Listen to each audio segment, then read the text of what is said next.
morning, Wareham. It is Monday, October 23rd, and we have a good show here for you. The news headlines, the weather report, and today in history. It is Wednesday, October 23rd. This morning, Selectman Alan Slavin is in the studio to weigh in on the ongoing debate over naming the new elementary school. But first, I would like to take this moment to thank Not Your Average Antiques, an antique shop down Cranberry Highway in East Wareham, for donating the props that you see in the morning show. So stay with us because the news headlines and the weather report are next.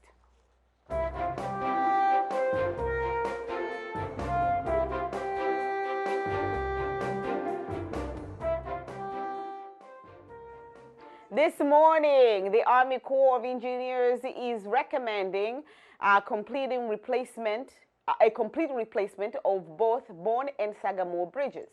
Cape Cod Canal Region Chambers of Commerce President and CEO Marie Oliva disagrees with this, saying that construction would likely cause traffic congestion in Wareham, which could negatively impact businesses.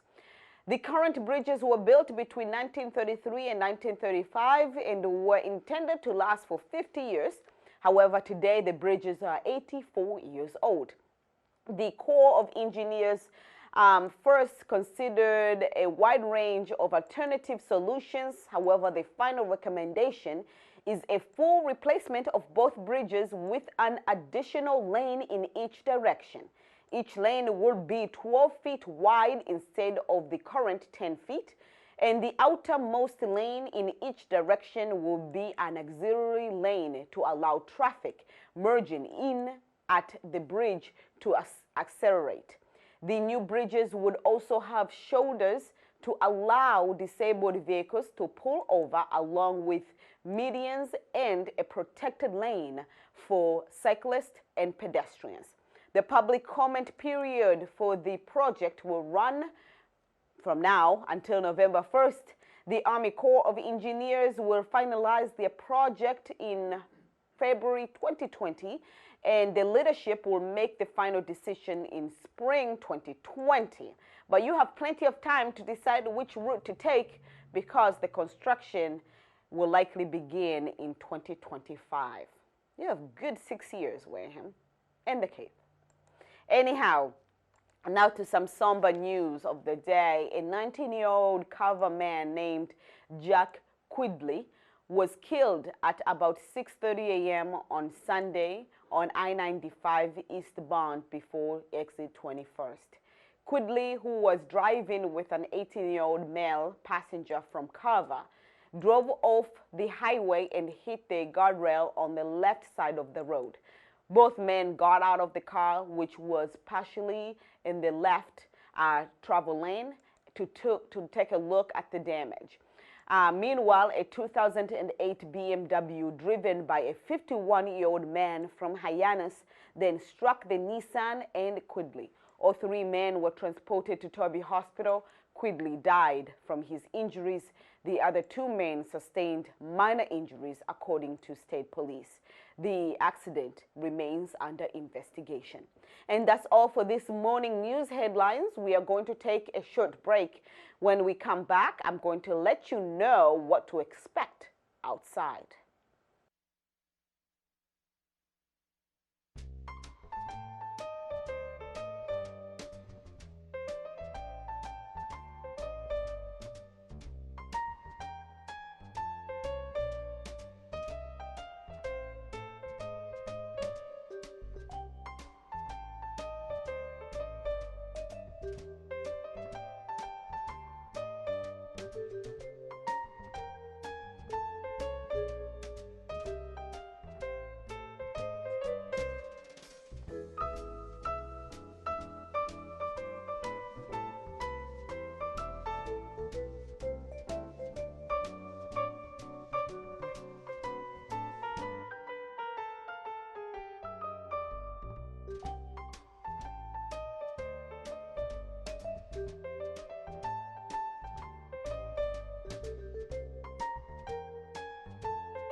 Okay, oh my goodness. Do not even bother with straightening your hair today. I'm telling you, it's Afro day or freeze my hair kind of day. It's horrible, horrible out there. I looked outside the window this morning. I think it was like 5 in the morning. Oh my God, what a romantic morning. Nice and dark and raining. I was just hugging my blanket and I wanted to freeze time. But anyhow, I had to wake up just as you had to wake up in order to get this weather report. So, moving right at it, as you can see, angry dark cloud with rain. And the rain will continue. It seems like it will continue for the most part of the day. So if I were you, I would say heck with straightening your hair this morning. High at 67 today and low at 40 degrees today. So it's not a bad day, I guess, to be outside as long as you have your umbrella on and your rain jacket on. Oh, it's a good day to be inside and just take a look at outside. But do not let it depress you because tomorrow the sun will come out again. High at 64 and low of 45. So you can go out there and enjoy the fall. So that's all for this morning weather. And right now we're going to move on to our first featured program of the day. This particular lady is 105 years old. How old are you? Anyhow, take a look at Mary Rose. At 349 Onset Avenue is the home of Onset's oldest resident, Mary Rose, who just turned 105 years old. I remember my father's store. It was this area, right? Yes. This was the store. Yeah, and had a room in back. And he had a wonderful store, I tell you. He had bananas hanging from the rafters, and he had boxes of grapes. Born in 1914, Mary Rose is the oldest of 7 children. She attended Oak Grove School right outside her house. So this particular school right here, Yes, who was allowed to go there? just the Cape Verdeans. They were segregated from the Hammond School. Hammond School was there, and right in Mom the was center going there, and they actually took them out of there and put them all over here, separated them. Though she was born in the United States, her first language was Creole, the language of her parents, who were Cape Verdean immigrants. One of her childhood fond memories was the day she got a baby sister. That day, we were all in that room there. Now it's a kitchen, right? Yes. And we don't know what's going on upstairs. My father sent me to get the ladies, the midwives. Yeah, get the ladies. They all went upstairs. Then my father comes down, he says, "You have a sister." And at the same time, the train is back here, the tracks. Yes. And the train went by. The train used to run back, way back. And, well, so I told my sister and brothers, "Did you hear that train?" "Yep." Well, Alvina came in that train. My father told me that that's where we all came. Then I go to school and I told them. You told them Alvina came from the train. The boys are smart. They do everything, I guess. They told me, Alvina didn't come on any train. And they left it at that. I left it at that. She also recalls tough moments in history, such as segregation, war, and the Great Depression. 1929, there was The Depression, the crash my father in the government. closed the store. That depression was bad. You see people walking in the road looking for money. Nobody had work. There was a factory in East Wareham, closed down. And they contractors used to work on it. What did they have in that factory? Was that Cotton. cotton? There was a Cotton cotton factory from- in Wareham. That was pretty interesting. Yeah, down south. Her family, like many other Cape Verdean families at that era, worked in the cranberry bogs. Everybody picked the cranberries, especially the men. They bring the kids too. They brought us too to pick the berries, and we did a good job. I made $30. You know, that was good. And that's how I got that coat with the fur. She met her husband while picking cranberries. She also recalls the day his aunt came to her house to ask her parents for a hand in marriage. I don't know what my father was going to say. I went to bed. I knew they were coming. I went to bed. I stayed there. Yeah. What was it like growing up with your mother?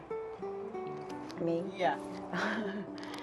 Well, she was always a very quiet person, very religious, but she loves to teach. So she was very kind, and she taught me a lot, you know, and patience, and she cooked. She's a very hard worker. In the summers, my dad had made in the backyard, he made out of barrels and things like that, fire pits and stuff. So Mom would can. She would do all the canning. We lived down the Cape at the time, and the weathers are bad. So to prepare for winter, she would can all the vegetables, corn and beans and piccalilli and pickles, and then we had our home was like a zoo. We had chimpanzees, we had geese, we had calves, cows, and then that would get slaughtered for the winter. We had a huge freezer down in the cellar, and so they would package it all up, all the meats, and then like they would purchase rice by the 100-pound, Uncle Ben's rice by the 100-pound bags, and then they put tobacco inside so the bugs don't get the rice. It'll last all winter. Lima beans, you buy it in the big bags, and you put the tobacco, crush up the cigarettes and put them in there, you know.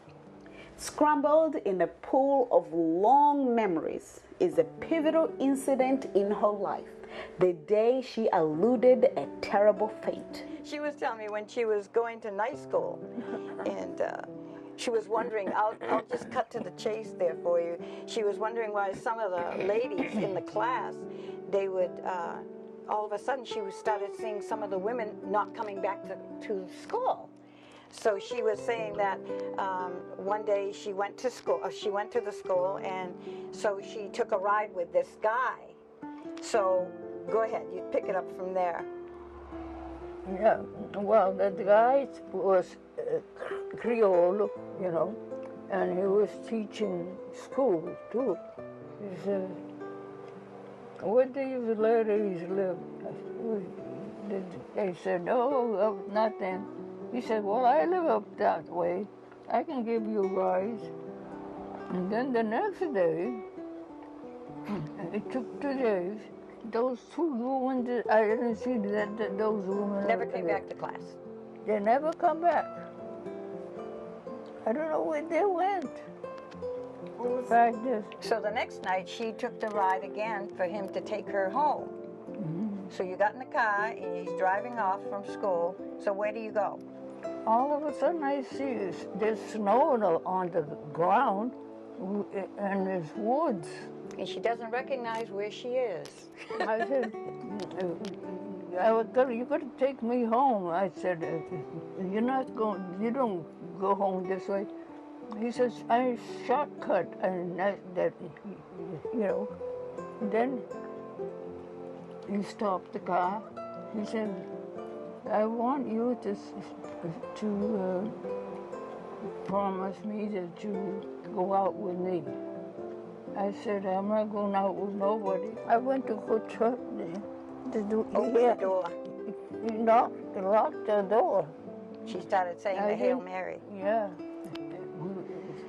That time I was going to church all the time, you know. And but I didn't realize that I was praying. Can you beat that? All of a sudden I happened to look up, I see a car coming with lights on top. Blue flashing lights. The cop come right by him, got off. He said, "What are you doing here? What is this? You stopping in the snow?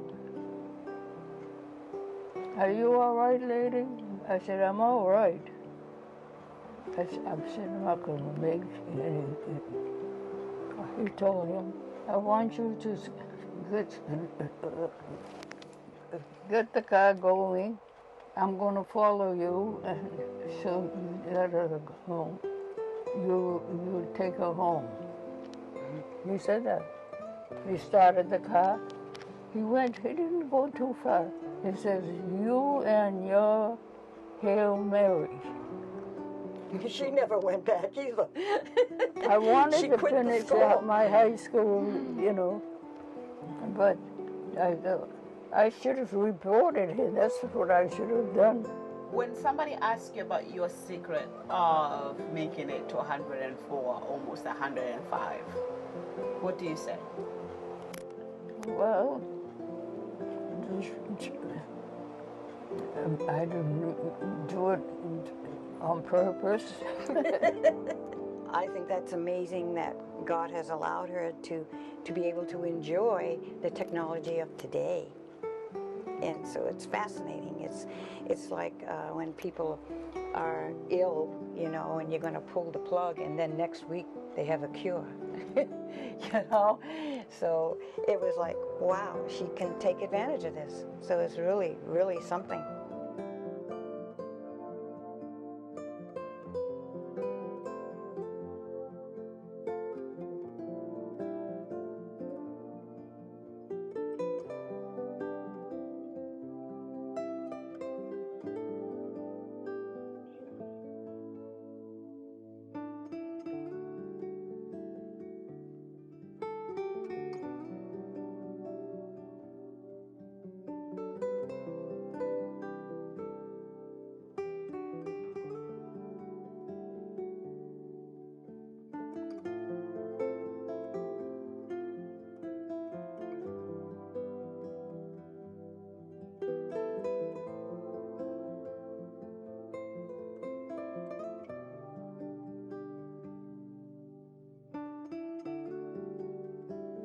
In a nutshell, Mary Rose attributes personal communication and family as a recipe for a long, happy life.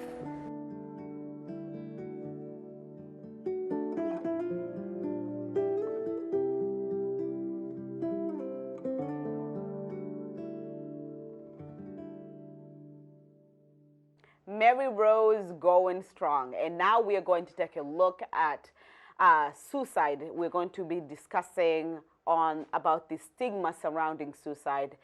This particular discussion took place with the NAN project who work to minimize or to lower suicide rates and also to discuss the stigma hovering around the topic. Take a look. We're here I'm here because I would like to know about the NAN project.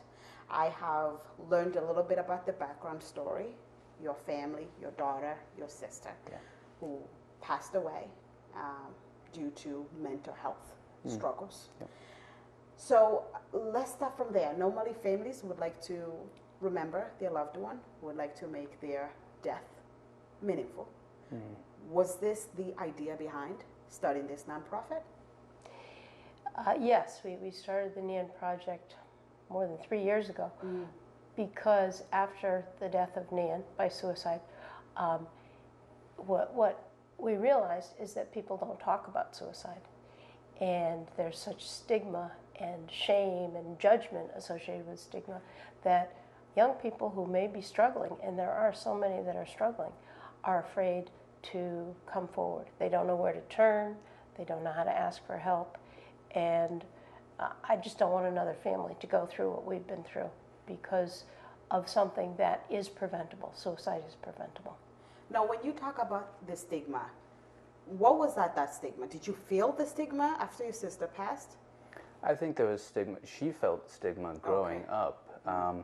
We knew from the age of 14 or 15 years old that she had mental health diagnoses, but because of the stigma that surrounds mental health, she was very resistant to getting treatment. And I think us as a family, we didn't really have the language to talk about her mental health struggles because there's such stigma that surrounds it.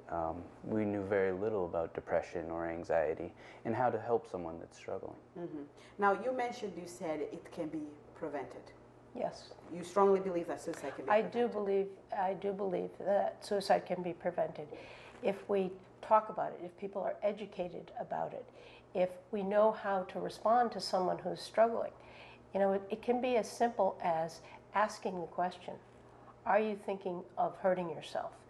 And there's a myth that says that is something that may, let me say this again, it's a myth that if you say something about suicide, it will plant an idea. That's not true at all. It will bring relief to the person who may be experiencing suicidal thoughts. And it gives them the opportunity to know that someone understands what they're going through, or that they can talk about it, that they can ask for help. So, knowing that fact, how do you reconcile your daughter's death?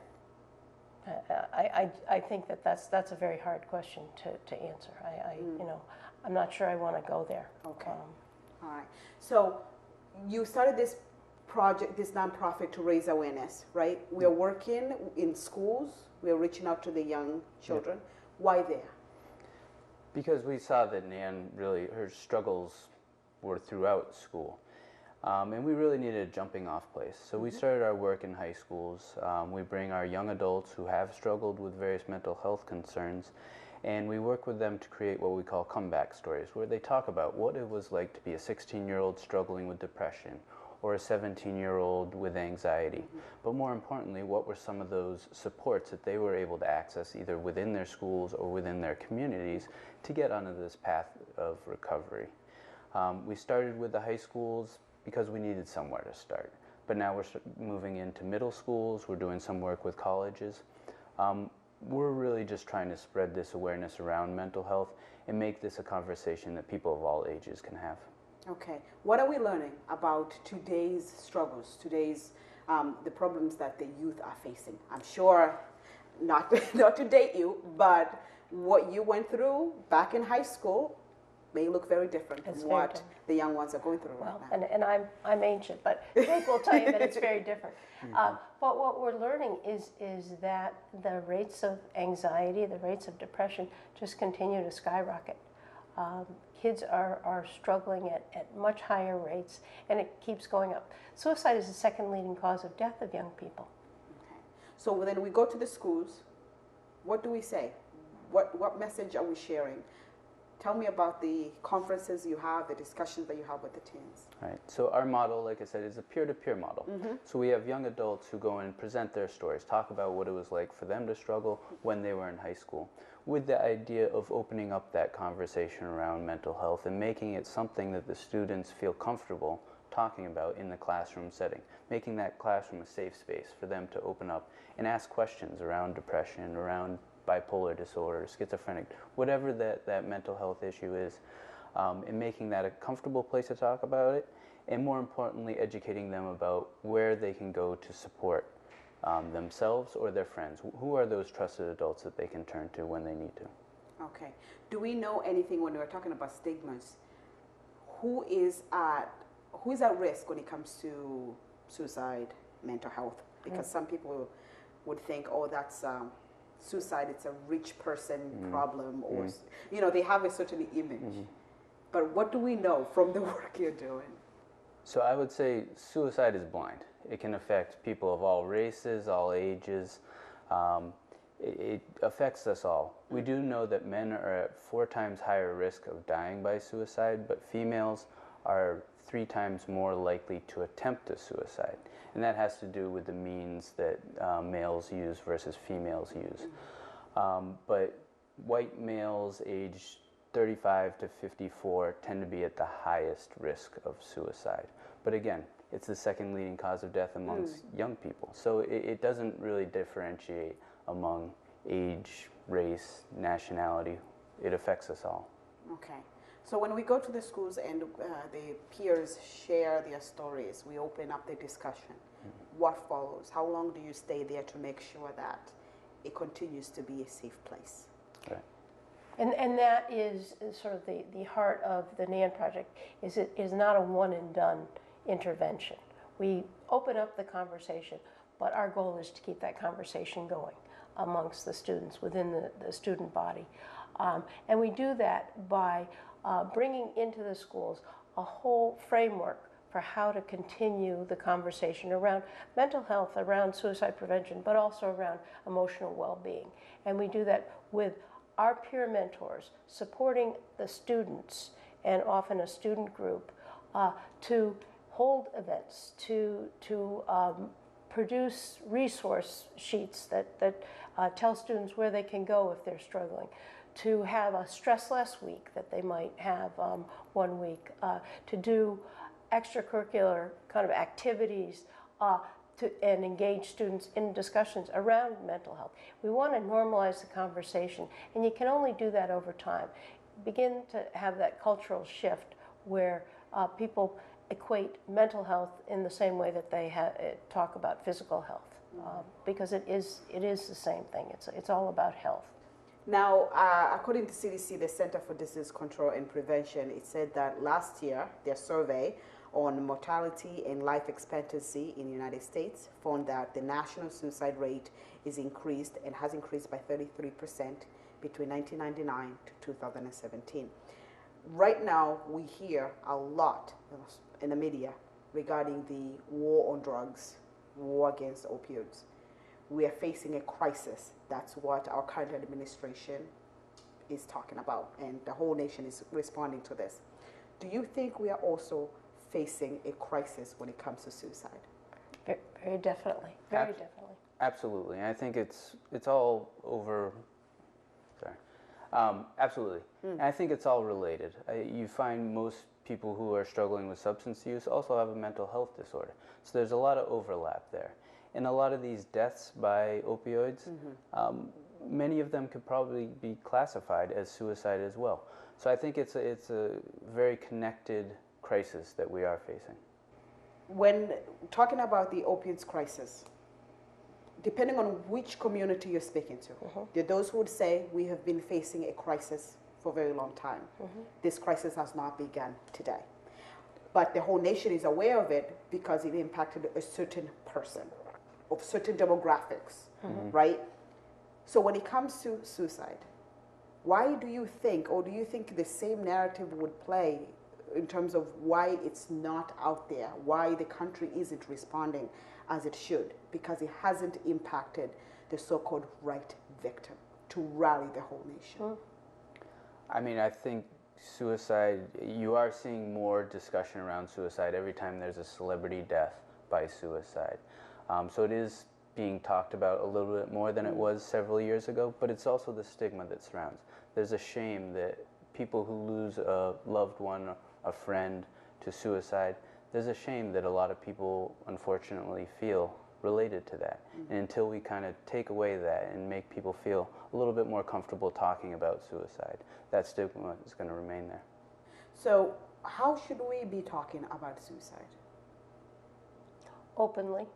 Openly. And with a very healthy concern about how we can reach out to young people, anybody who's struggling.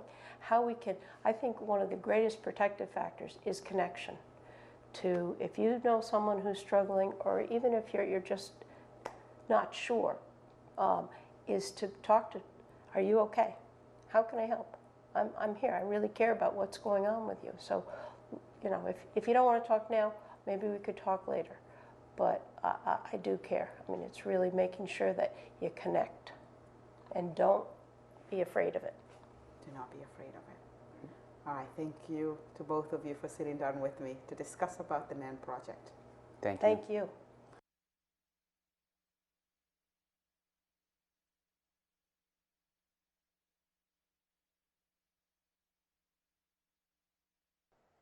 Thank you for watching, and now we're going to take a break, and when we come back, we're going to continue with more.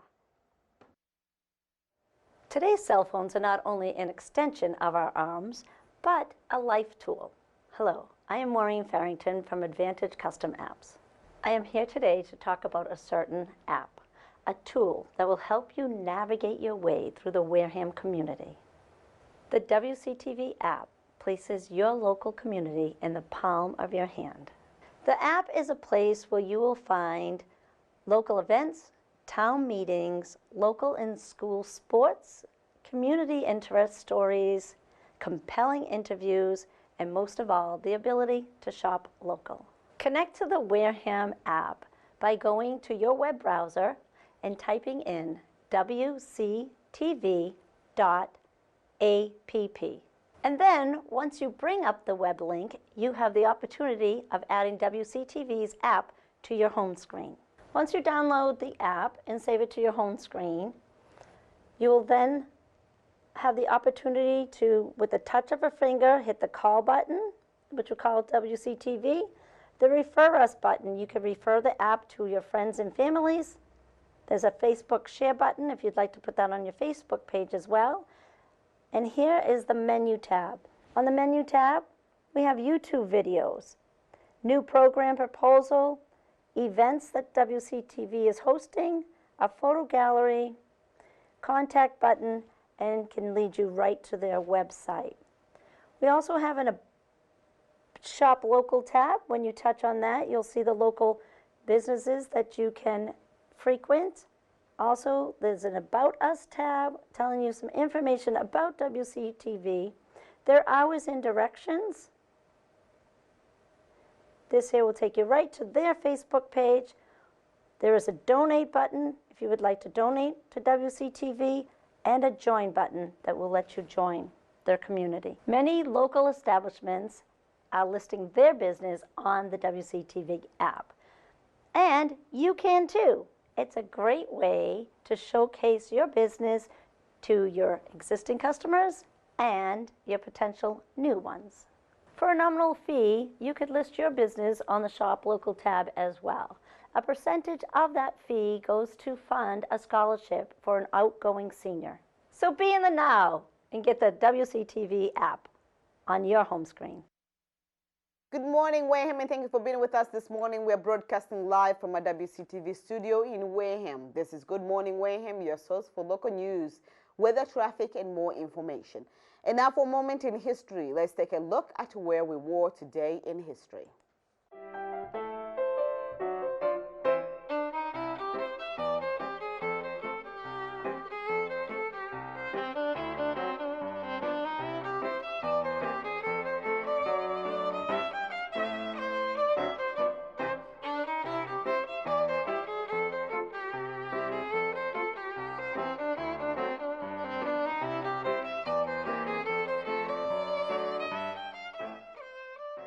On this day in factory history, a deadly gas leak occurred in 1989.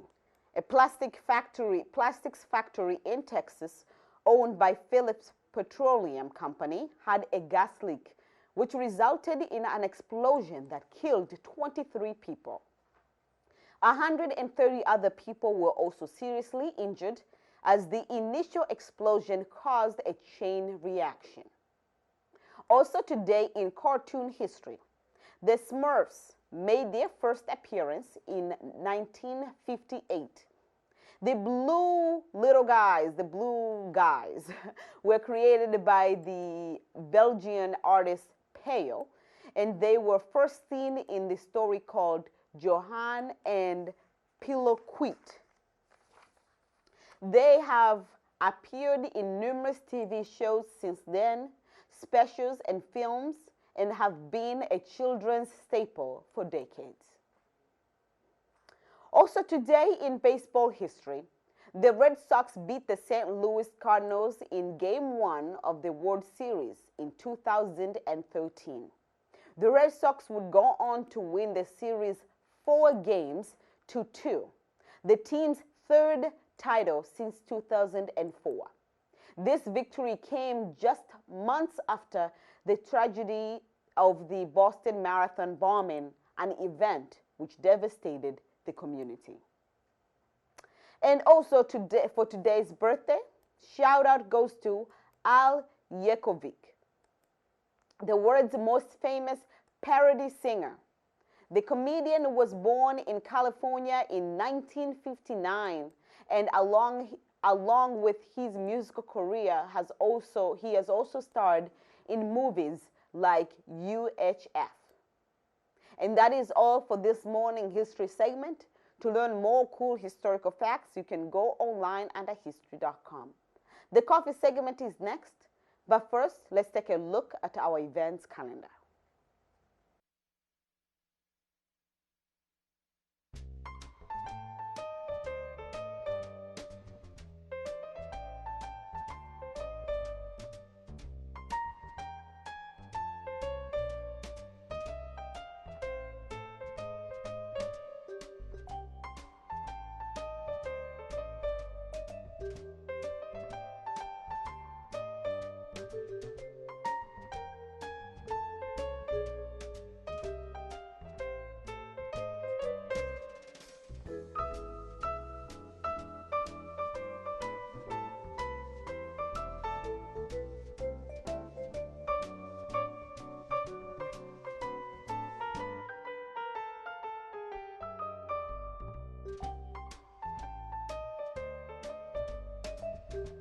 Hello.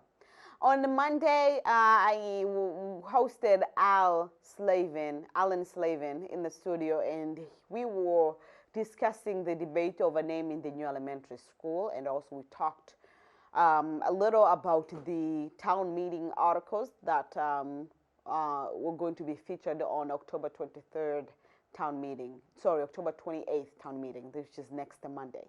So take a look at our discussion. Good morning, Wareham, and now it's the coffee segment. With me is your favorite selectman, Alan Slavin, in the studio to, well, add his 2 cents on the debate over naming the new elementary school. Welcome. Welcome. 1 cent. 1 cent.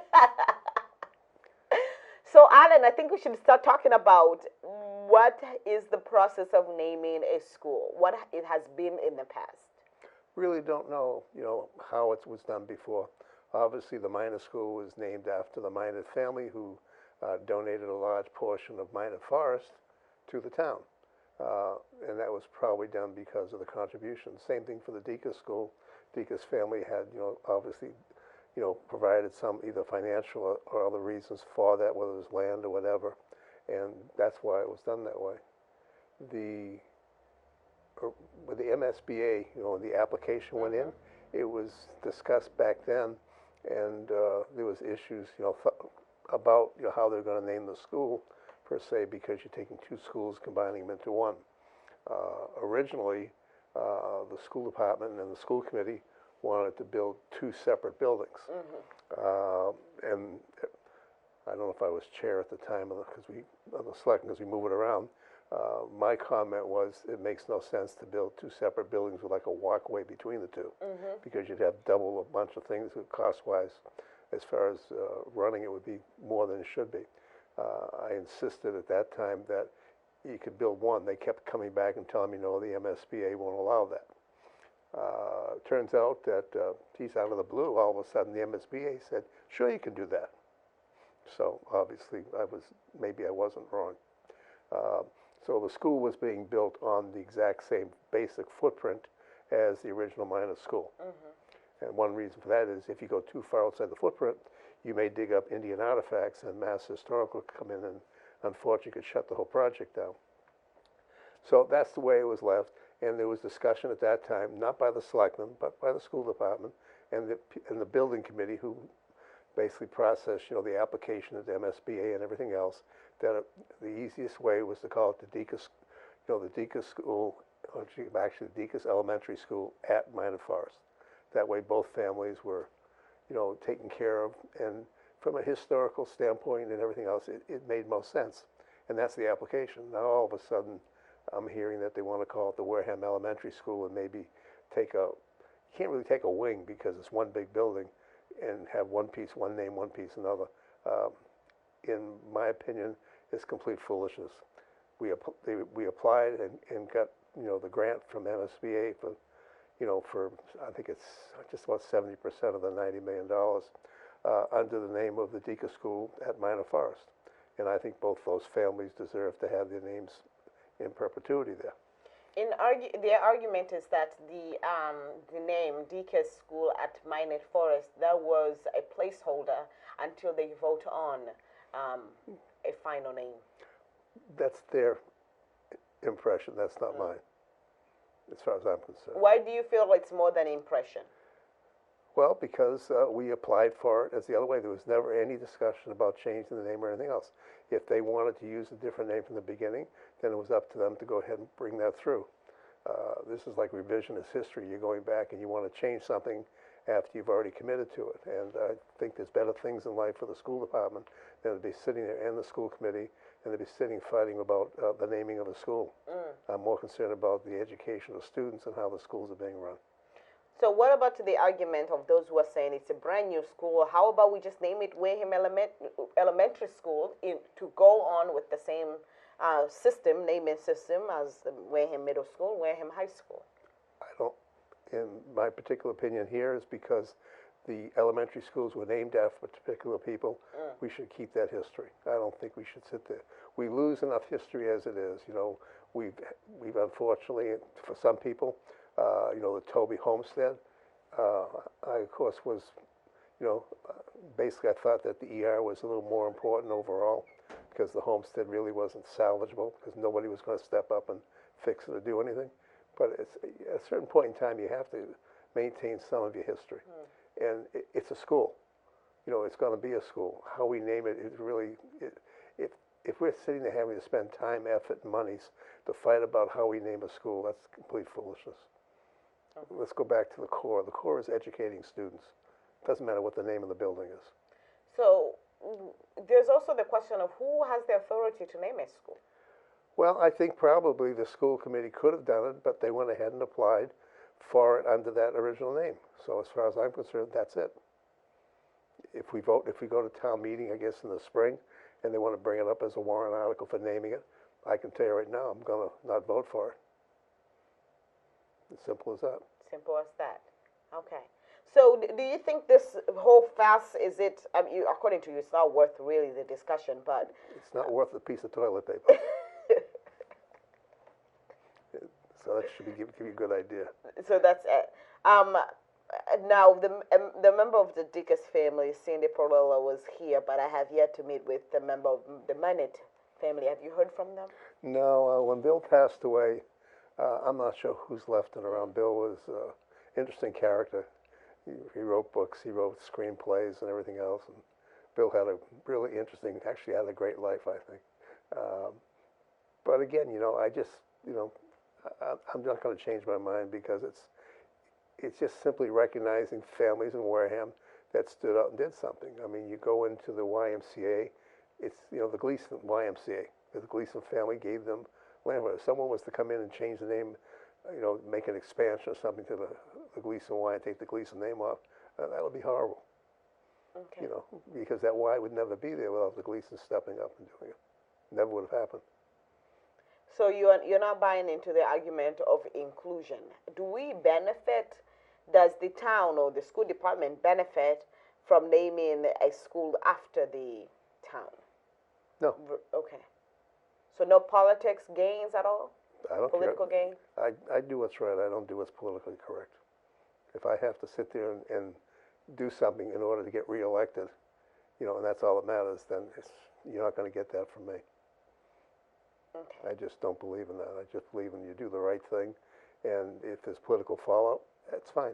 You take the hit for it, but you do what's right. And I think this is wrong. You're so steadfast. You're like, this is it. you have to have, you know. Have you given the other argument a chance at all? Have you thought about it? Have you thought of where they're coming from? Okay. Yeah, I gave it 5 minutes, and I laughed and said, "You're out of your mind. There's better things to do than to sit there and fight about naming a school. You already have the 2 schools. You're combining them into one. You already told me you couldn't do it in 2 buildings. It turns out you can. I wanted to put the school originally, personally, over by the middle school and the high school area because everything would be in one complex, so it would save more money." And the answer was no, and they insisted on going the other way. So I finally gave in on that one, as long as it was one building, which it ended up being. So, no. No. Okay. All right. So the town meeting is next Tuesday. Is it Tuesday? Monday. Monday is next Monday. I ought to wait to start it Monday. So Speaking of the week, it's fun. It's electronic voting. It's a great time. Years ago, you know, I watched town meeting. You could see people watching how other people were voting, and people would look around and everything else. And I always felt that, you know, businesses in particular would not come to town meeting because they didn't want to take a risk. And I had one person who had a restaurant, was fairly new. They went to town meeting and they spoke out on something, and it took them months to recover from how they voted. And I just, you know, it reinforced what my thought was. Electronic voting didn't exist when I thought about it originally. Then Claire Smith, our moderator, decided that there was electronic voting and brought that out, and I was fully supporting seeing how we could do it. You know, and we turned around and we basically had given up on it because there was no funding available. The town didn't have the money for it, and there was no appetite for it at the time. Community Events Committee gets money every year. It's about $45,000 a year out of parking and hotel monies. Jimmy Potter, who was a selectman, put that particular program into place and got past the town meeting. Now, we had Jimmy come back and meet with the committee, and we asked him, when you put this together, what were the reasons you're going to do it, and how would you use the money? And one of the things he mentioned was, well, we were going to also look at town meeting and find ways to make it more enjoyable and run better, etc. So at that point there, I said, well, would electronic voting be something like, you know, would be part of what you had in mind? He said, yes. So at that point there, the Community Events Committee decided, they made a motion, was approved, to go ahead and to pay for electronic voting, which means now that's sustainable. It wouldn't be a one-shot deal. So we were set to go, and then the company who we contacted said, we'll give you the first one free. So right now it's not costing the town anything at all. Come next spring, if everybody's happy with it, it seems it's worthwhile, then we can continue doing it. And that's how this is all transposed. But I think I went to 2 different, actually I went to one and make the second one, where they had electronic voting and they had a couple glitches right in the beginning, which is what I was hoping for. And they were able to take care of it within like 2 or 3 minutes. It was fixed and gone. People were hitting the wrong buttons because there's like an A and a B as far as what channel you're on. So people have to play with things. We have buttons and stuff. Guys especially, we like to play with buttons. You know, stuff. It's remote. My wife, I don't let her use the remote for the TV because every time she touches the remote, she hits a button, and it takes me about an hour to fix it. So, I mean, that was that simple. They just bang, it was there. And they had like 600 people there at their town meeting. I think it was Linfield. And it was just, I just sat there and watched, and it was smooth and easy. You know, you hit there, you tell everybody to vote, 20 seconds to vote, and the numbers are right up on the board, and that's it. do we really feel that the reason why town meetings we are seeing fewer and fewer numbers is due to the lack of privacy, or is it due to the lack of apathy regarding? Well, apathy, I think, is a good answer for a lot of it. I think people feel as though that, for the most part, it really doesn't matter how they vote, so they don't show up. The only time we really have a big turnout, I think, is when you're taking money out of someone's pocket. When something comes up for an article that affects taxes, or just you're going to have to pay more or spend more money, you know, like for a school or whatever else, you know, those things come up and stuff. Marijuana, which is another issue, those bring people out. If you don't have those kind of articles before town meeting, the turnout is terrible. That's why I think it was, 2 years ago, I wrote an article for a zero quorum. And I don't think everybody understood what a zero quorum meant.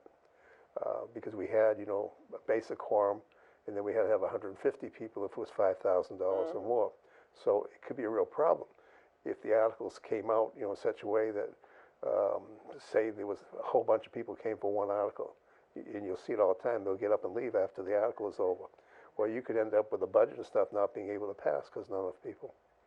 So the zero quorum was something I figured I'd try. I wasn't sure it'd even go over at all, but I think it was unanimously voted for. And I'm not sure everybody understood what it means. It means simply if the clerk and the moderator, which have to be there, are there and nobody else, town meeting still goes on. And the two of those people can vote on everything. Yes, no, whatever. So if you don't show up, you know, you may end up with something you don't like. Well, one of the bigger ticket items this time is the sewer department, and they are asking for. That article's being changed around, though. Change the point that we're not going to see it this time meeting? We'll see it, but it's not quite the same. What are they asking now? Well, they have a certain amount of money that they're looking for, to do a piece of it. It's not the whole. It's not exactly the $10 million up front, is my understanding now, because the question I have, and I think everybody has, is if we spend this money, will it fix the odor problem? And that's what everybody's looking at.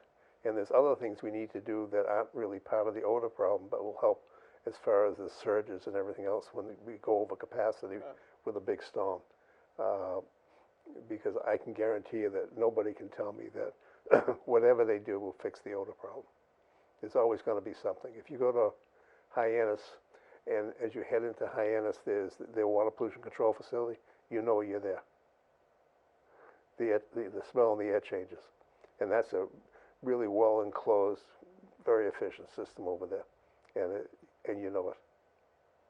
So it's not going to fix. So how are you going to vote $10 million or something if you think it's strictly to fix the odor issue and you know you can't fix it? Because there isn't an engineer out there that will tell us that they'll guarantee us the odor will be gone. So if the water cannot be fixed, and I take it that the odor it's very prevalent around that area, closer to the plant. Oh, sure. There are some. There are some private residency there, private homes. And there's no way the town can purchase those from them? Well, if you say every home is worth $300,000 and there's 30 homes, in order to do that, the people who are on sewer are going to have to pay for that. It's the cost of operating the plant. I don't think I'm going to be the one that's going to tell them to go ahead and do that. You know, we're already taxing everybody at the limit as it is. So the another debate, they were talking about the question of whether this was going to raise the funds or not, and they said not in the first meeting.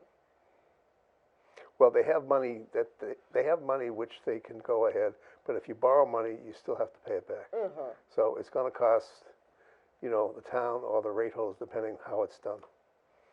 But you're going to have to do something because we are at capacity actually, and that's what they're trying to do this time here. Is they want to add another pool, if you want to call it that, for water when you have overage, so you can go in there. But the stuff goes in there and it's basically untreated and then comes back into the plant. Because the plant can only treat so much at a time. The plant can only discharge so much at a time. And we're running right up against it now. I kind of wish we hadn't done the Redbrook, 40B project, because we really don't have capacity for that, actually, at this point, until we fix what we got. So that means all development projects will have to put on hold until our sewer can take it? In the near future, we're probably going to have to say we don't have sewer capacity as of right now. So that's an issue in itself, and which means either you really can't. This project about going back into the Maritime Academy and output there, that's a project that will take quite a while to get done. That's one option. The other option is to put another facility somewhere else in town that ground discharges. But, we're running into the same problem that the Cape is running, et cetera. Everybody's under the gun for this. And there's a thing called TMDL, which the state is about to release, which tells you how much you can actually contribute into into Buzzards Bay. And of course, Wareham, everything comes down through us and goes out of the Buzzards Bay. All the underground water, everything else that everybody's dumping stuff in. So when that number comes out shortly, we may be under even more restrictions than we have now. All right, so we got that, and it's been remanded, the article. So what else you think, according to your opinion, that it may draw people in? I don't think there's much else. It's pretty quiet. If we had the casino ready to go, that would draw people in. Just so everybody understands, on Tuesday, which is tomorrow, there is a hearing. I think it's Economic Development and New Technologies Committee, House and Senate. It's a joint meeting. I think it's 10 o'clock tomorrow to discuss the possibility of considering changing what they call a Class 1 license for Southeast Mass. And that will be the beginning of the stuff. And as far as it goes, if this gets done, what it does is, because I represent Southeast Mass for SERPED as the chair of the commission, it means anybody in the Southeast region can also apply for that modified license. So even though Wareham has a group that's made an application, anybody else can step up and do it. So it doesn't guarantee that the notice group gets something. It just means it's available for them as an opportunity. And this is an opportunity for the town, and the town will make a decision because there'll be a vote, basically. It'll be like a ballot initiative question. Do you want the casino or not? And it's a very interesting question, and it's convoluted because it has the casino, a 300-room hotel. It's got a horse track, which some people are concerned about animal safety. It's going to have a baseball complex. It's probably going to have a few more other things long term. And on top of that, we are concerned about our sewer and if it can partake that. Well, they would have their own system there anyways. Okay. So they're not going to be looking at this point here, because if it was that case, then somehow or another Shangri-La, which really should be sewered, would end up with a whole project there. Okay. So that's even more pieces. Of course, the Route 25 piece, which is on the CIP. We'll add another exit. And that's another whole piece to get done. So nothing is simple. Years in the making. You'll be long gone. Retired. I'll be long gone. Retired. I'll be long gone. All right, so Monday town meeting, you're expecting what, hundreds and hundreds, so that at least they can come and press the button? We got a bug. I got a bug? Right there. Spider. Oh my goodness, yes. Are you expecting hundreds or 60? I would like to see a really good turnout, simply to see how electronic voting goes. Okay. And see if it actually brings more people in. I wish we had more. Wish we had some articles that would bring people out to start with. It's a pretty benign town meeting. It should be done in one night quite easily. Okay. Well, I'm with you there. Hopefully 1 minute it's done. In 1 hour. Spider.